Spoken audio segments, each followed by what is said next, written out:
د نن ورځې ډیر تازه مهم او لنډ خبرونه له موږ څخه ډیر په لنډو کې واورئ. درنو لیدونکو السلام علیکم، وخت مو په خیر. ایرانی چارواکي ویلي افغان او پاکستانی اتباع له دې وروسته نشي کولی ایران ته داخل شي. ایران کې د کورونا پر ضد د مبارزې کمیټې مشر ویلي د افغانستان او پاکستان وګړي پر کورونا اخته دي او د دې ترڅنګ دوی د نور ګڼې ستونزې هم جوړولی شي.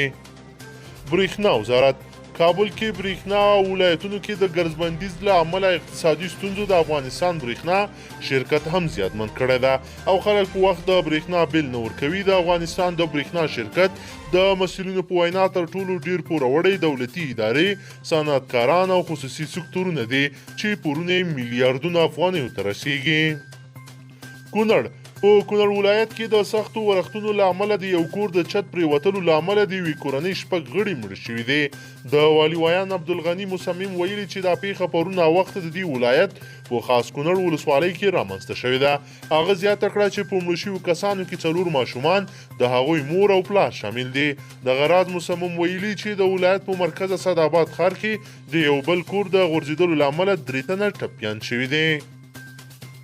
امریکا یو لوړپوړی امریکایي چارواکي ویلي له طالبانو سره د لاسلیک شوي هوکړې له مخې غواړي له افغانستان څخه د CIA یو شمېر پوځیان وباسي.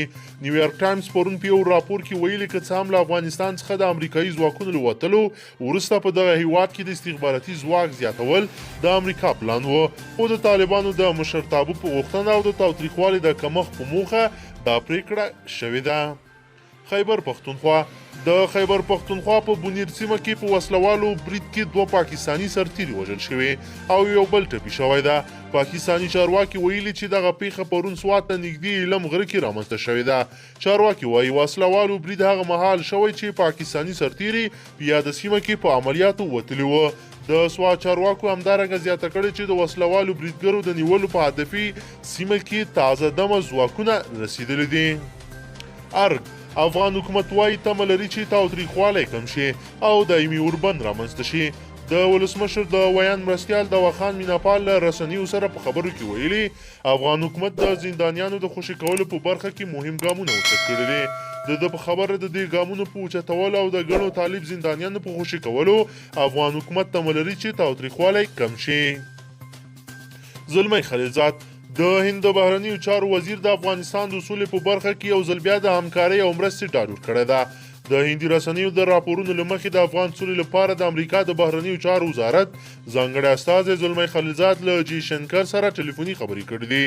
دواړه لورو په دې مکالمه کې په افغانستان کې پر روان وضعیت او همداراز د سولې په اړه پر روانو هڅو خبرې کړې دي. هندي لوري ویلي چې دوی تل په افغانستان کې د افغانانو په مشرۍ او مالکیت د سولې له خبرو ملاتړ کړی ده او لا هم خپل دغه ملاتړ ته ادامه ورکوي. د بلخ ولایت د عامې روغتیا ریاست وایي په دې ولایت کې د تشخیصي کیټونو د نشتون له امله د کورونا د شکمنو ناروغانو ازموین دریدلي دي.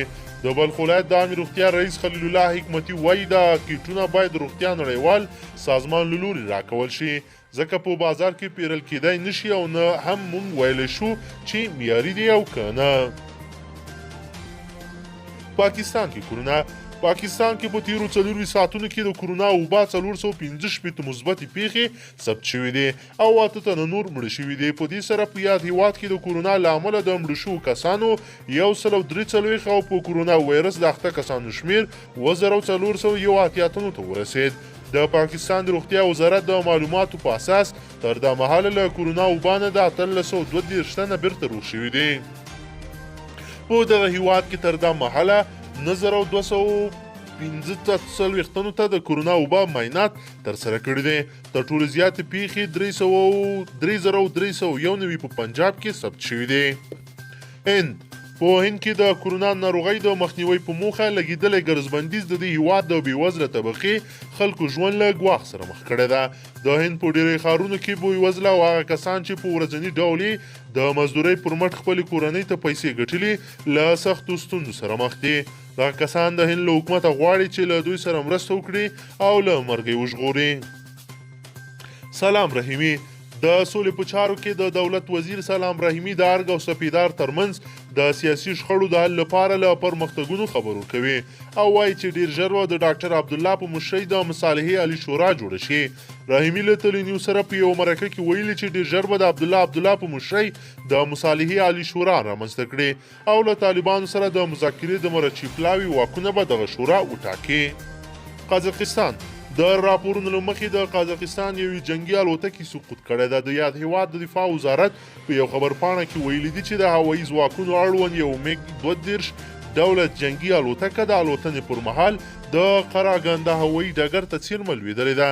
د خبرپاڼې له مخې چې د الوتکې ماشین د الوتنې څخه شیبه وروسته ور واخیست، پیلوټ الوتکه یوې تش سیمې ته برابره کړه او ځان یې ترې پراشوټ په مرسته وویست او ژوندی ژغورل شوی ده.